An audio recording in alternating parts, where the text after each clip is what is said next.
volgende insetsel bevat beeldmateriaal wat sensitiewe kykers kan ontstel.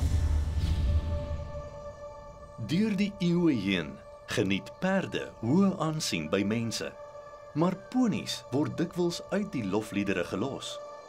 Maar diegene wat die kleiner neefs ken, sal vir jou sê dat hulle groothartigheid en bravade vir hulle grootte opmaak.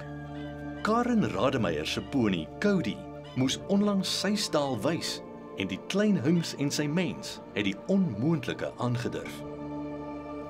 I don't know if anybody's ever encountered something exactly like this. I think most people would have had him put down in the beginning instead of, seeing them suffer. But for us, it wasn't about him suffering. It was about him being determined and getting home and coming for help. Cody was in Junie vanjaar in die Knysna vure wat die omgewing verwoes het, vasgevang.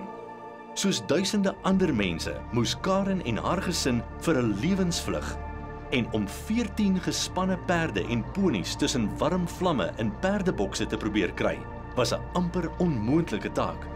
Daar was net nie genoeg tyd nie.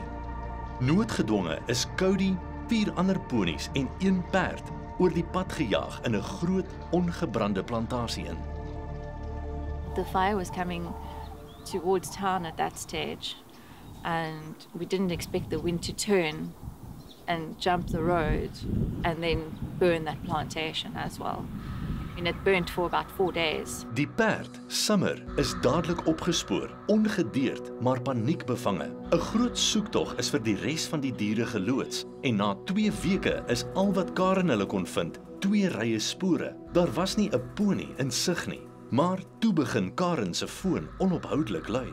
Someone said there's a horse on the N2 close to the Renendal turn, which is a few hundred meters from our farm, and it was burnt and badly injured, and they thought it was blind, and so we thought, okay, well, it must be one of ours. My husband then managed to get hold of me, and he said it is Cody, and he's in a really bad way, so just prepare yourself. Bystanders was in trane oor Cody se brandwonde. Almal het geglo daar is geen hoop vir hom nie. And as I said his name, kind of looked up, but because his eyes were just little slits, he had to really lift his head up to see. Die vasberade pony het te midde van al die chaos sy pad terug huis toe gevind. 'n Veearts het aanbeveel dat hy uitgesit moet word, maar sy wil om te oorleef en terug te keer huis toe, het Karen laat besluit om Cody te help gesond word. People were freaking out a little bit because it looked like he'd lost his eyes. He just had these 2 messy slits. And physically, he was thin and he'd lost a lot of muscle tone, but he was okay. And you could see that he could see just that little bit through his little slits.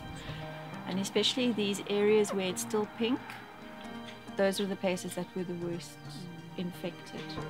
Cody se ooglede is nog besig om gesond te word. So vir tyd en wyl gebruik hy sy 3de ooglid, 'n vlies oor die oë, om sy oë te knip. Sy onderlip het ook senuweeskade opgedoen, maar dit is dinge waarmee perde en ponies kan saamleef. Nog 'n groot kopseer wat Karen hulle aanvanklik gehad het, was Cody se stoelgang. Omdat hy dadelik geëet het, het hulle geweet dat as daar niks aan die ander kant uitkom nie, dit komplikasies kan veroorsaak. The Monday morning he passed his first manure, and when I came out to him, you could see he was a different little pony. He was so happy, and he was calling and he was prancing around, and he felt like a racehorse in that moment because he felt so good after being so constipated. And I think, yeah, from that moment that it just accelerated, and we've had so much support from people. Terwyl Cody stadig besig was om te herstel, het die soektog na die 4 ander ponies voortgeduur. We later discovered the bodies of 2 of the ponies. One had definitely succumbed to smoke inhalation because she wasn't burnt at all. And I was really surprised because everything around her was black. So very grateful for that. The other was quite close to her. Her body was burnt quite extensively, but I think it must have been smoke. Because of the intensity of that fire, they would have gone quite quickly. Die laaste 2 ponies, Deja Vu en Milla, se spore is deur die soekgeselskap opgemerk, maar dit was ver van hulle tuiste af. Die vraag is nou, lewe hulle nog? If they made it through the first month, and if they were able to travel as far as Sedgefield after the fires, I can only assume that they're in good enough condition to have survived. We haven't found any bodies. I think it would have been much easier for us to find bodies than it would be to find an animal that's on the move. And we wouldn't still be searching if I didn't believe that they had a chance. Intussen volg Karen 'n holistiese benadering om Cody weer perdfris te kry. This was supposed to go on his face. It's a homeopathic mixture, but he doesn't allow anything on his face at the moment, and now he's getting it in his belly. Daar lê nog 'n lang pad vir Cody en sy mense voor, maar waar daar lewe is daar hoop. I think if he wanted to die, he would have died out there.